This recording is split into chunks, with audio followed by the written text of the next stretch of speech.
অমিত হাসান আছে দলে। 11টা আসলে ডেফিনেটলি দেখুন, I think Zimbabwe very good side, এবং অমিত হাসান কিন্তু আমরা দলে নিয়েছি খেলানোর উদ্দেশ্যে নেই। যদি সুযোগ থাকে ডেফিনেটলি তিনি খেলবেন সবাই। জি জি জি, সেটা হতে পারে, হ্যাঁ, সেটা হয়তো ওইখানে যে আমরা সিদ্ধান্ত নিব। জি,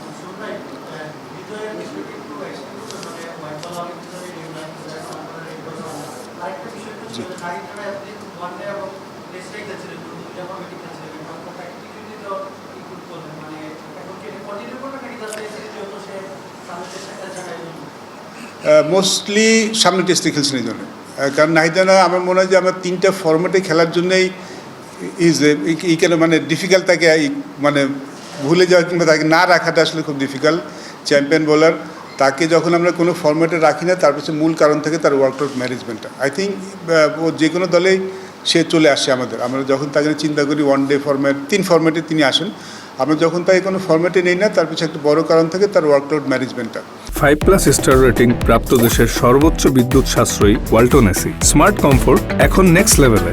যেহেতু নাহিদ রানা টেস্ট সিরিজে খেলছে না, সো আমাদের ওয়ার্কলোড ম্যানেজমেন্টটা তাকে সেখানেই করছেন, তার সেই পরিপ্রেক্ষিতে তাকে আমরা সুযোগ পাচ্ছি খেলানোর।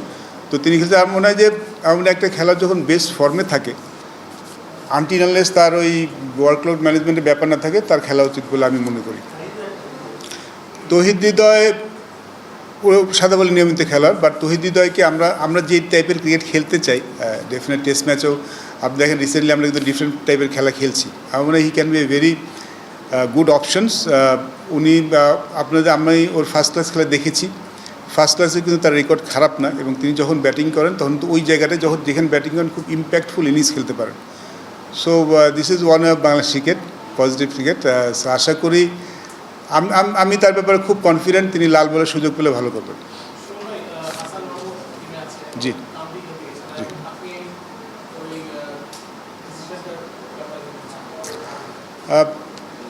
আই থিঙ্ক হাসান মাহমুদ আমাদের ওয়ান অফ এ মানে খুব ইম্পর্টেন্ট প্লেয়ার সব ফরম্যাটেই। এই মুহূর্তে যেহেতু ওডিআই সাদা বলে খেলছেন না, আমরা তাকে লাল বলেও সবসময় বিবেচনা করি, তিনি সব টিমের স্কোয়াডে বিবেচনা থাকেন। সো একটা আমাদের জন্য ওর জন্য একটা বড় অপরচুনিটি, ভালো জায়গায় ভালো ক্রিকেট খেলতে পারছেন তিনি। কাউন্টির 2টি ম্যাচ খেলে জিম্বাবুয়েতে জয়েন করবেন। শেষ। আরেকটা ছোট্ট অ্যানাউন্সমেন্ট আছে, সেটা হচ্ছিল আমাদের T20 ভাইস ক্যাপ্টেনের ব্যাপারে। আমাদের T20 এর আগে যিনি ভাইস ক্যাপ্টেন ছিলেন সাইফ হাসান আমাদের কাছে এসেছেন। তিনি আসলে সেখান থেকে একটু অব্যাহতি চান, তিনি চান যে তার শুধু ব্যাটিংটাই বেশি মনোযোগ দিতে। সো T20 ভাইস ক্যাপ্টেন হিসেবে তিনি করতে চাচ্ছেন না। তো সেখানে ক্রিকেট বোর্ড সেটা নিয়ে একটা অ্যানাউন্সমেন্ট করেছেন, এখন থেকে তৌহিদ হৃদয় T20 ভাইস ক্যাপ্টেন হচ্ছেন। রবিউল হক ইনক্লুশন, আমি যেটা বললাম যে আমরা একজন বোলিং অলরাউন্ডার খুঁজছি, বেশ কয়েকজনকে আমরা হয়তো সামনেও দেখার সুযোগ পেলে দেখব। রবিউল হক আমাদের ওই বোলিং অলরাউন্ডার হিসেবে এসছেন।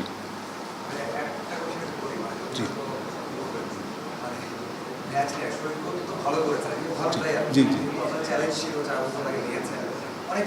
জি জি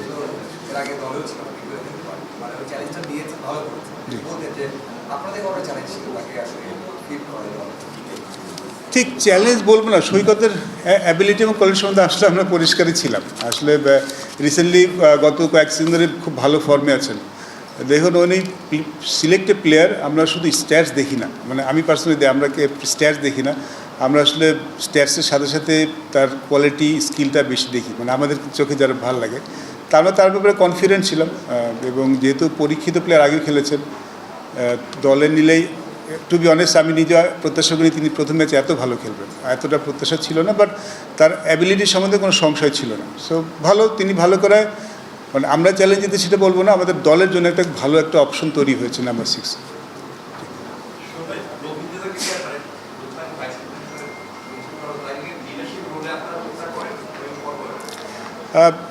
আমি এই সিজনটা তাকে দেখেছি ডিপিএলের ক্যাপ্টেন্সি করতে, really impressive through out the tournament.